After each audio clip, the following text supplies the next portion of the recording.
واللي ما يحترمها هل يجوز أن يفتش هاتفها متى ما أراد؟ والله شوف، أنا أخشى أن أقول كلمة تحسب علي. الشك في الزوجة مصيبة. من وثق بزوجته على أن تكون رحما لنسبه وأصله وعياله فليس من الأخلاق أن يشك بها، ليس من الأخلاق. هذه مسألة. لا، الرجل إذا شك بزوجته الأصل النبي صلى الله عليه وسلم قال الريبة مع البينة. يعني عندك شيء، رأيت شيء، لكن الريبة بلا شيء فقط هواجس، هذا يكرهه الله سبحانه وتعالى ولا يحبه جل وعلا، لأن هذا الشيطان يأتيك. فإذا أنت تشك بالزوجة لأمرين: إما أنك رأيت أمرا عليها علم، وهنا أراد الشرع بينة، أراد الشرع بينة. فإن لم ترى إذن هو ماذا؟ أنت مشيك، اسمح لي على هذه الكلمة، بطال. فتظن أن النساء اللواتي تعرفهن كزوجتك.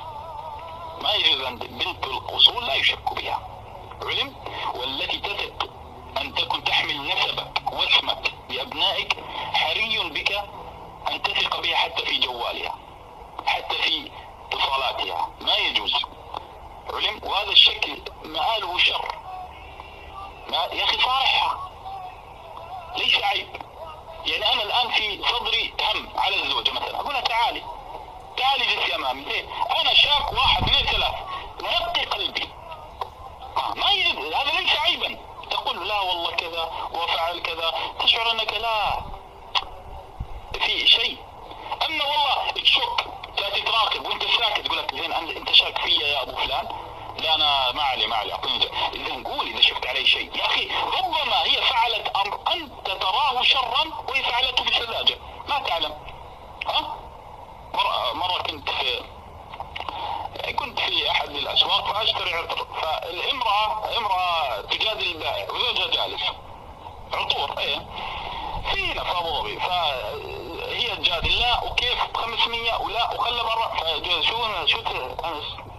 شو تحسبين أنا خروف عند ذلك؟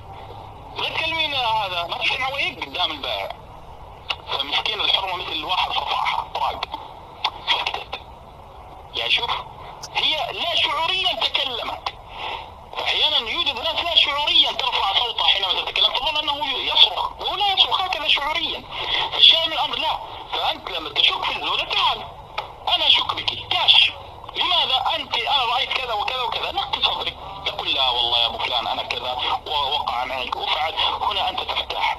أما والله تعمل لي رقابة وتسجيل أصوات، قلم يسجل وكاميرا من تحت أبصر وتسجيل، هذا عيب ما يفعله الرجل الحر، ما يفعل هذا علم. فإمساك بمعروف أو تشريع بإحسان، قاعدة إلهية حتى لو كانت مهما كانت الزوجة.